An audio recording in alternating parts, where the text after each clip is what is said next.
This is a reminder. 2 minutes until live stream begins.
Yes, I believe that we're live. What's going on? John Sanders here with Limitless Hoops. We got the books in more than just in 5th grade. We got the books in every single grade. I purchase it online. Or just show up to our practices, earn some coins, and then purchase it with their coins. We don't really care about the money. We care about the action taken. Honestly, if I gave these books to everyone, you wouldn't care about that. You wouldn't do it. You want to believe that you could just hand people millions of dollars, but that's not the way that it works.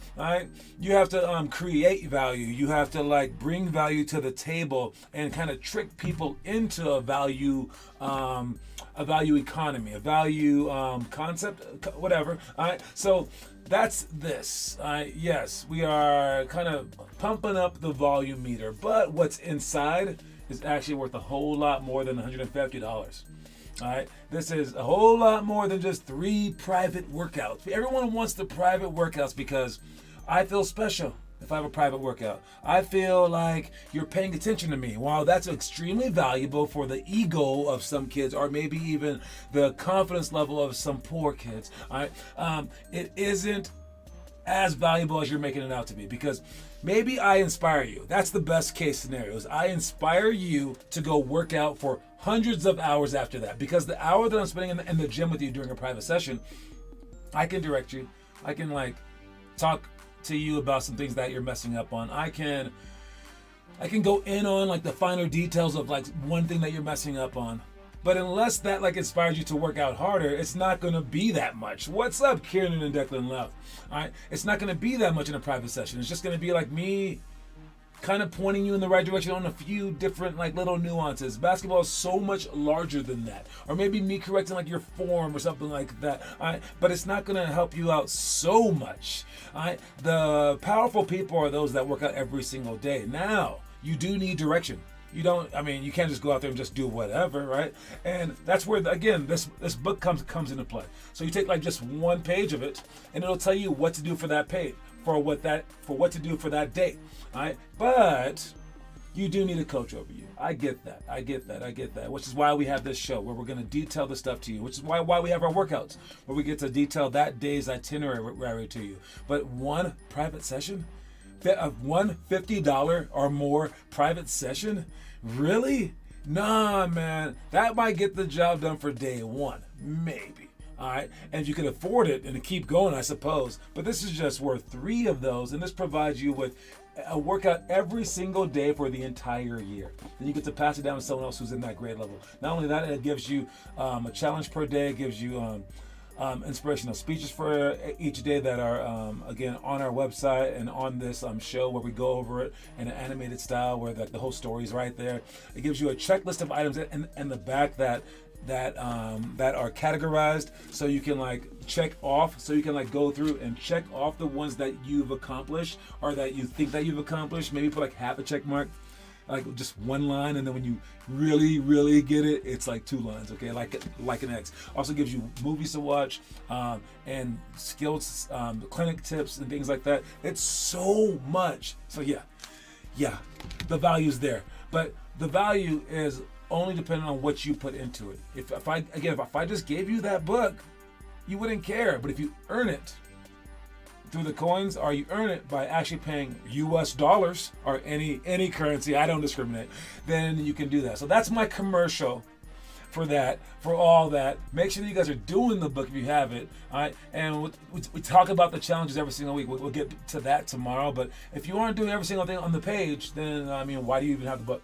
So take care of every single thing on the page, because any one page is easy, guys. Just get it all done. All right, 5 minutes a day for the drills, then do the daily challenge. Do those things, please. All right, let's get to work. We got our little image slideshow. We talked about our basketballs. Get that stuff in by the first.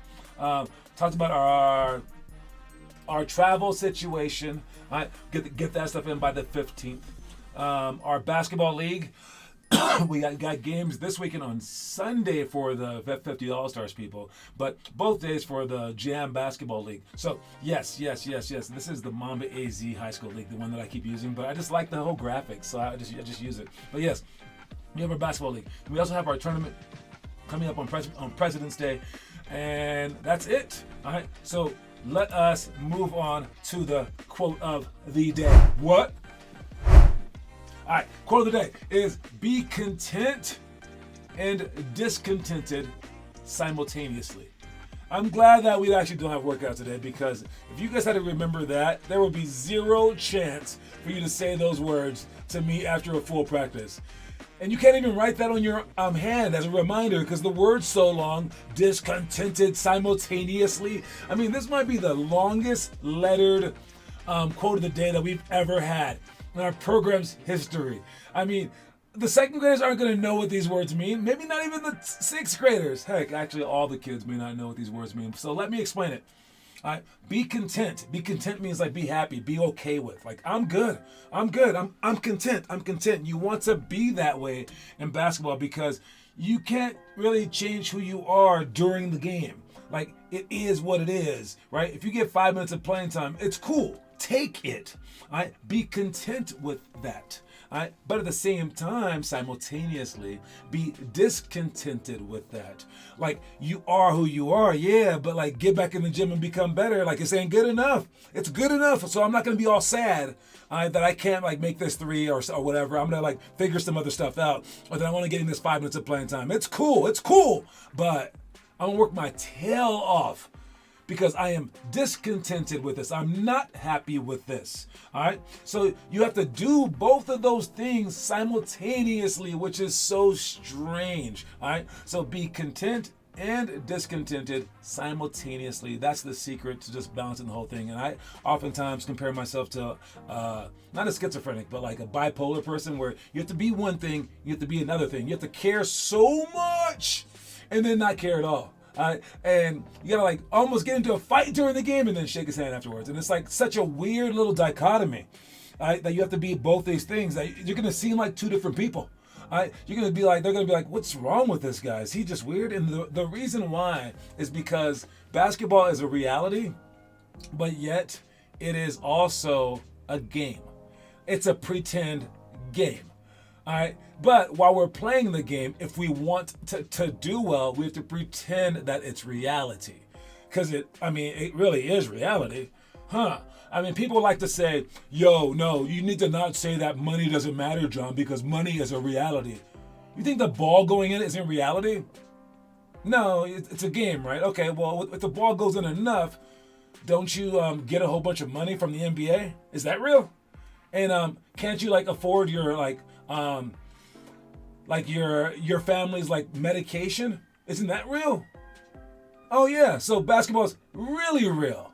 Okay, and for the people like growing up in the hood, and that's their only way out, is that not real then? Yeah, that's like more than real. So yes, just the little bitty game is ultra real if you want to see it that way. But for you, even for them, like living in the hood, let's say, and they need this so badly or they're gonna die, the only way that they're really gonna get through it is if they can pretend, or at least pretend for themselves, that this is only a game, and to stay calm. So if you, whichever end of it that you're on, whether it's a game or reality to you, you need to also see it as the other way. So you can balance not just the result, but your mindset. All right, so you don't go insane. You need a lot of balance in life, and this is that. So that's the quote of the day: be content and discontented simultaneously. All right, moving on. We got our itinerary for the day. Itinerary, discontented, simultaneously. We have a lot of big words here, but you know what? Open gym is about as simple as it gets. We're going to start having open gyms where you just play some ball, man. Now, we do make it a little bit complex where we give you 3-on-3 cut rope in the beginning, cutthroat in the beginning. And then we have 2-on-2 help side. All right, right after that, 3-on-3 cutthroat is just if your team of 3 wins the point, then the other team's off, a new team comes on. Just so we can practice different sorts of game situations, so you can learn the game from different points of view.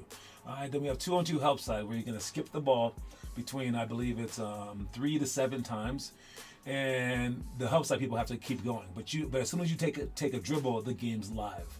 If you score, you stay on offense. If you don't, you're off. So that would be those games. We play those games for 5 minutes apiece, and then we have our good old-fashioned 5-on-5 cutthroat where you play to a particular score, and the losing team is off, the winning team stays on. You want to stay on for as long as you can. For 15 minutes, we'll do open gym just like that. On top of that, normally we include our team training on top of that. We're not sure what we're going to do this year, as we're slowly integrating our entire program into our entire program. Okay, we're going slow so we don't scare people off.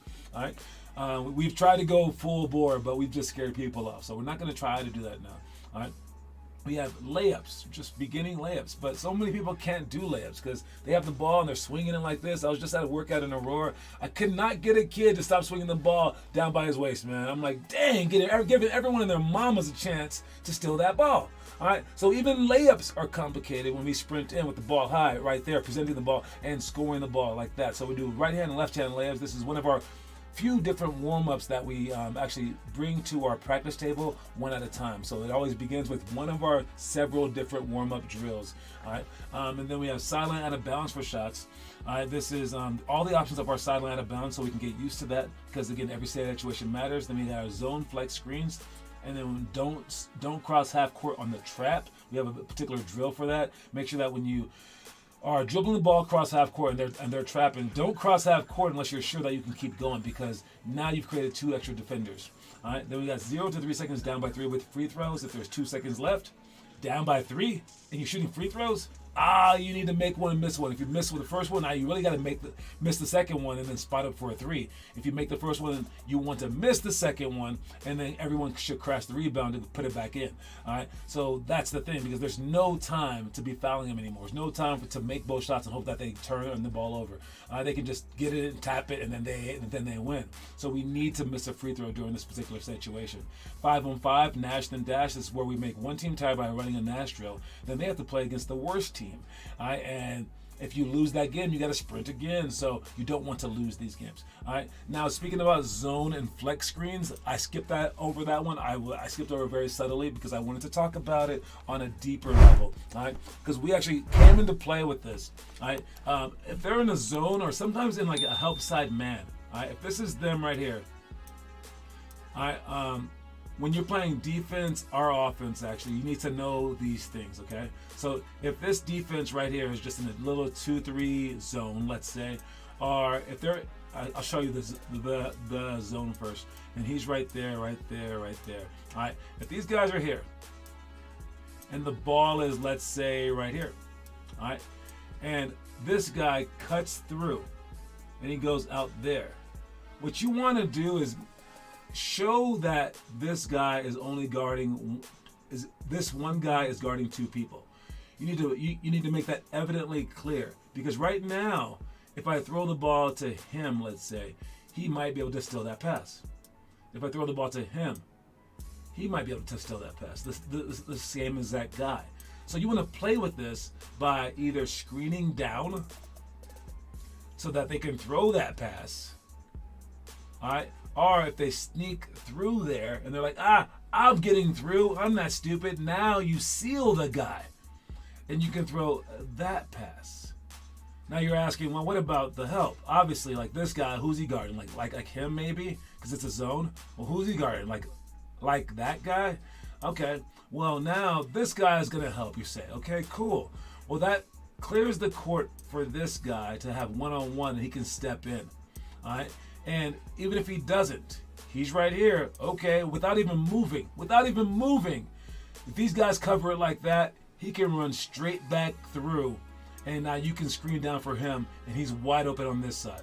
Just from swinging through and swinging back through, that zone took care of both of those things. I mean, that's why zones are so bad, because as he's swinging through, and this is why I want to say it on defense right now, if you're playing a zone, there's ways to do a zone. You have to communicate. The moment he starts running, this guy needs to start screaming to high heaven. Cutter coming through! Cutter coming through! And then he needs to either tell this guy to push him so he can push him, or he needs to tell this guy to push him so I can go boom, boom, push, push, push, push, and then this guy can start looking for this guy as he comes through.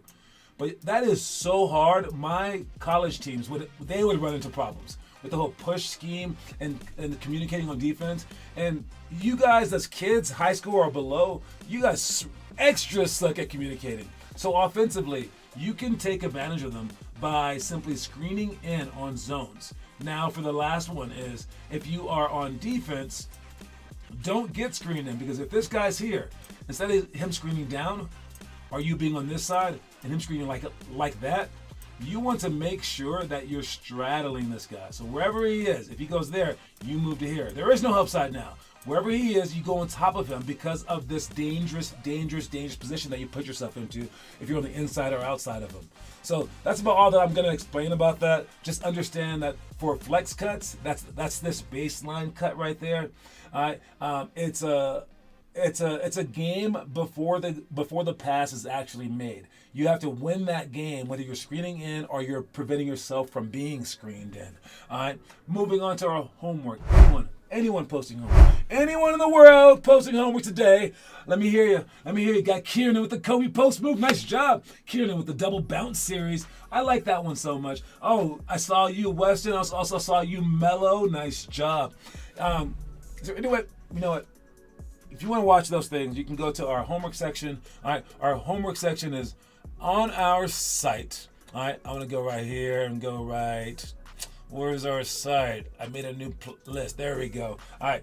On our site, our entire list of things are on the side right here. You click on it, and then you go down to, I believe it says curriculum, and then you click on homework. You get to see all the people posting homework like this. Kieran's Kobe post move right there. You get to click right here to see the rest. All right, so you get the double bounce series just like that. Click on it, and then you can watch him do it. Is he getting better at it? Nice hook shot. How about the other side? It's a quick bounce, boom, between the leg behind the back. Spin as it's coming. Raise both arms up if you can. And then the secondary one is to fake that shot, rip through. Don't lower that ball and don't lower that arm. All right, and also keep a wide base when you go through as well. Here it goes again. Pump fake. Boom. Decent. Nice. That one was better with your right hand, obviously. All right, then the next one, he'll fake that shot. Boom, boom, fake that. Don't lower it. You lowered it twice. I just like that I can notice that, because hopefully that allows me to steal the ball better during games. As soon as you notice that they lower it, you're a good coach if you call it out, but you're a great player if you can be like, give me that. Last one, bounce between the leg behind the back. Fake that, fake that. Fake that, step that, don't lower it, and don't lower that arm either. So he still has some work to do with the left hand. Let's check the last one with the right hand real quick. See if the right hand side is better like it was before. Boom. High, kind of low. Decent. See, and the finish is so much better on the right side. Not because of the right hand. That too, you didn't lower it, but also because your left hand stays high. All right? So it's funny because your left hand was worse, but it was worse because of your right hand. Come on, righty. Since righty thinks it's so cool, righty thinks it's high and mighty. Well, you better do your job when you don't have the ball too, righty. Come on, righty. Man, righty's a lazy piece of crap. All right. All right, moving on. All right, let's check what is this? The story of the day? Story of the day. Watch it. Not all of us have inspirational rags to riches stories. Are enormously heartbreaking tales to push us to greater heights. Are restrictions that have created an eternal flame of passion within our souls. Nevertheless, you still must have a chip on your shoulder, even if you have no reason to have one there at all.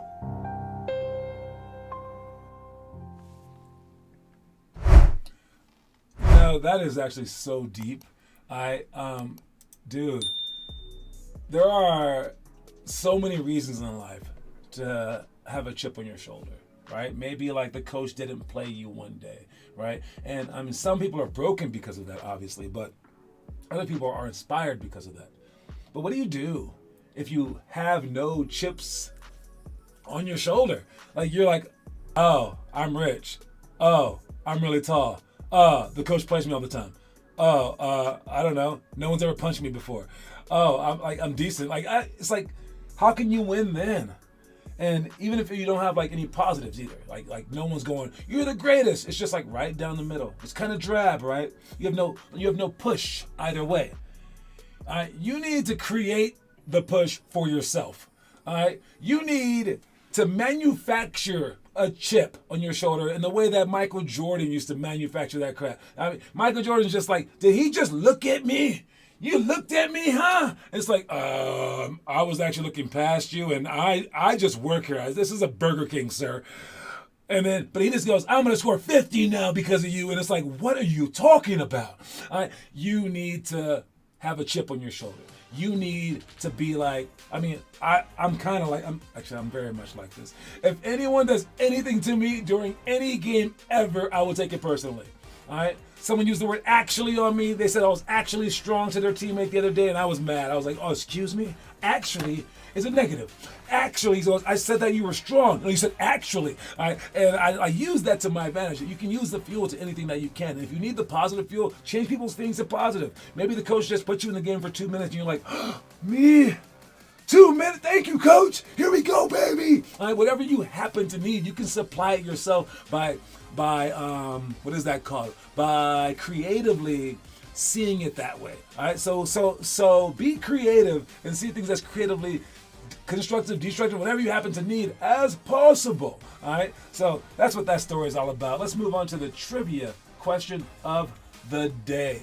Let's watch it. What is it? Trivia question of the day is, how many games did Latrell Sprewell get suspended for choking and punching then Warriors coach PJ Carlesimo during practice? How many games? We all know the choke heard around the world. It happened at my college, by the way, in Madigan Arena, in the practice gym, over at St. Mary's, because he's playing for the Warriors, and that's in the Bay Area. But yeah, how many games did he get suspended for? Don't forget John Morant, gun-toting John Morant, got about 8 games and then like 40 games. Ron Artest got like a whole season, like 80-something games. Famous suspensions. What's his name? Got like 60 games for kicking the camera, the referee. That was Dennis Rodman. How many did Latrell Sprewell get? And I know these things don't match up, because it's like, some things happen one decade and it doesn't really compare to what happens like in the next decade, because that day gets passed, a new commissioner, new zeitgeist of the moment. It's very strange. So how many games did Latrell Sprewell get suspended for choking and punching then Warriors coach PJ Carlesimo during practice? If you happen to know the answer, put the answer in the comment section. If you don't know the answer, I'll say it again next week. 68 is the answer. Boom, 68 games. Yes, that is it. He had a 68 game suspension. If you're getting paid, like, let's say, I don't know, $10 million a year, that's like more than half the year. That's like $6 million or something like that. I'm not great at math while I'm live on the air, but yes, that's a lot of money. Basically, I hope the choke was worth it. I don't think you could pay me, or you could take $6 million from me and allow me to choke anyone that I wanted. I wouldn't pay $6 million to choke anyone on earth. I don't believe so. Does anyone deserve that? Nah, man, I'm not paying that money. But yeah, he paid it. Anyways, great job, Kieran, adding that score to your trivia pegs. You are now at 7. Great job. We are now moving on to Did you know? Did you know that Sports Illustrated estimated that 78% of NFL players face financial trouble within 2 years of leaving the game, and another 60% of NBA players are in the same boat. All right. On average, NFL players last 3.3 years in the league, while NHL, NBA, MLB careers last 3.5, 4.8, and 5.6 respectively. That is insane. All right. These guys don't have money management skills. Think about it. Like, if you have good money management skills, that means that, like, you know, usually like you're a rich person, right? And how did you get rich? Well, if your parents got you rich, that means that they probably instilled the values in you of saving money and like managing your money correctly. So you're lucky. All right. Well, what if you like earned your way and you did it through academics? Well, okay. Well, the academic world helps you manage money. And that's probably how you made the money in the first place. Is you were aware of money. But basketball and sports are so just away from money that no, you were just big and tall, or you just worked hard at basketball. That meant nothing in terms of the money. So I'm not saying that you're stupid, but like a lot of the times you're not financially savvy. These people, 60% of NFL players, or 60% of NBA players and 78% of NFL players will basically have financial struggles after becoming millionaires. It's probably what they're spending and that they're not saving. They're thinking that the money's going to last forever. They're thinking so much about now that you can't do that. But yeah, did you know that? Did you know that? Next thing up, we got our over-the-top drop shot. I think I showed this before, but this is a crazy shot. All right, can anyone come close to doing that? That was behind my back. That was behind my back, bounce over my head, over the backboard, behind the backboard. It took about 9 minutes, I think. All right, so a while. But yeah, the leg kick was essential for it. All right, but that's a heck of a shot. Anyone replicating that shot, man, I might have to give you a coin. I might have to. By the way, our coins will be worth something more when we open our snack shack starting in March. All right, moving on. The Arapahoe Youth League. Talking about conspiracies now, guys. Talking about conspiracies. When I'm trying to get gym time in Centennial, these guys stop me. The AYL. They have every gym on lockdown. And there's about to be a gym, I hear, built in Castle Rock. Like, they just need more gyms out there. Now, I don't mind anyone else taking a piece of the pie if they're doing it right.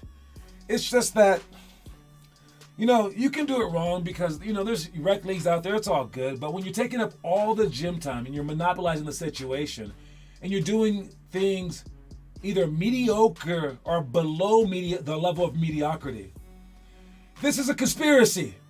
Anyone living in Centennial is screwed unless they drive an hour. They're so much less likely to become good because the league is so great, I'm guessing, in terms of making money and organizing people, that there are no gyms. You can't start anything there. So AYL is destroying Centennial. And I hope that they're watching this show. I hope you're watching it, AYL. Anyway, if you're watching, give me some gym time. How you doing, AYL? This is just John. I'm just messing around, just trying to do a show, AYL. Can I get some gym time? Come on, you can have the money. Take the money. Come on, AYL. All right, anyways, talk to you later, man. I'm going to finish up on a negative note, though, because, you know, just between me and you.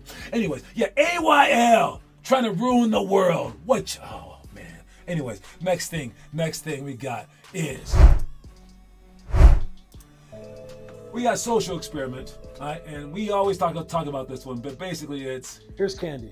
It's This is me just- giving I some mean, candy away to some kids, and I lay out all the candy, and then I make the kids race, okay? And when the kids race, they have to pick up the candy along the way, and then there's a whole bunch of candy if they get the basketball at the end, all right? Well, you can get 1 piece of candy, 2 pieces, 3 pieces, and the kids are gonna run against each other, all right? So we take 3 kids up, and we put them out there, and we say the rules, and they must try to grab the candy, and here they go. And this is all about instant gratification, because some of the kids are thinking, I'm not going to finish the race, I'm not going to finish first. They think badly upon themselves. Some of the kids are like, well, if I do go for the ball that has a lot more candy, maybe I'll lose it and I won't get any candy if I don't pick it along the way.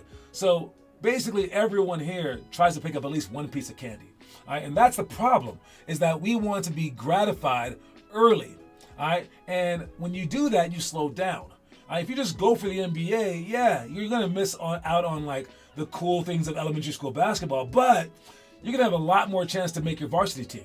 So the kids that skip one of them, oh my God, they all went for the stupid thing. They all went for it. I think Jarek skipped 1. Jarek skipped 1, and that's why he won. All right? But the smarter person would have just skipped them all. You just skip them all. And an older kid would figure that out because he's wiser. So how wise are you? Do you need all the little momentary benefits that are just like, hey, I won the 2nd grade championship, but we played against like 1st graders? Or can you like take your lumps for years and years and years and reach higher and higher levels? It's up to you, and I think that instant gratification is such a plague. So try to see things ahead of time, basically, okay? And try to be smarter than that. Anyway, that's my time. Don't forget that the quote of the day is, be content and discontented simultaneously. All right, that's my time. Talk to y'all later. Peace out, everybody.